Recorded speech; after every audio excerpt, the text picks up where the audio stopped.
యాదాద్రి భువనగిరి జిల్లాలో పర్యటించారు మంత్రి జూపల్లి కృష్ణారావు. వరంగల్ హైదరాబాద్ నేషనల్ హైవే పక్కనే నిర్మించనున్న రోప్ వే ల్యాండింగ్ పనుల్ని పరిశీలించారు. 3 ఎకరాల్లో స్థలాన్ని క్లీన్ చేసి అక్కడి నుంచి కోటపైకి రోప్ వేను అనుసంధానం చేసే పనులు జరుగుతున్నాయి. అధికారులతో మంత్రి జూపల్లి రివ్యూ మీటింగ్లో పాల్గొన్నారు.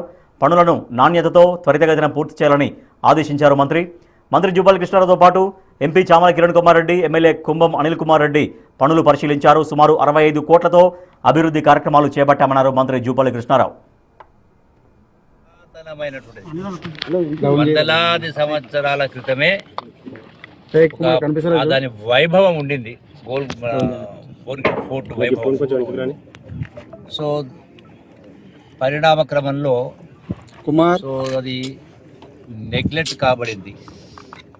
అందుకే ఈ భువనగిరి పోర్టులో అత్యంత అధునాతన వైభవంగా తీర్చిదిద్దే దాంట్లో కార్యక్రమంలో భాగంగా టూరిజం ప్రమోషన్లో భాగంగా ఈ రోజున సుమారుగా 65 కోట్ల రూపాయలతోటి దీనికి శ్రీకారం చుట్టడం జరిగింది.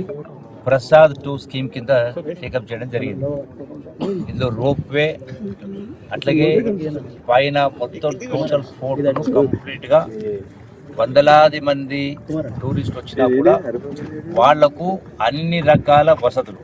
ఒకటేమో ఫోర్ట్ రెస్టరేషన్, దాన్ని ఎక్కడెక్కడైతే కొంత డ్యామేజ్ జరిగిందో దాన్ని మొత్తం టోటల్ కూడా మళ్ళీ రెనోవేట్ చేసే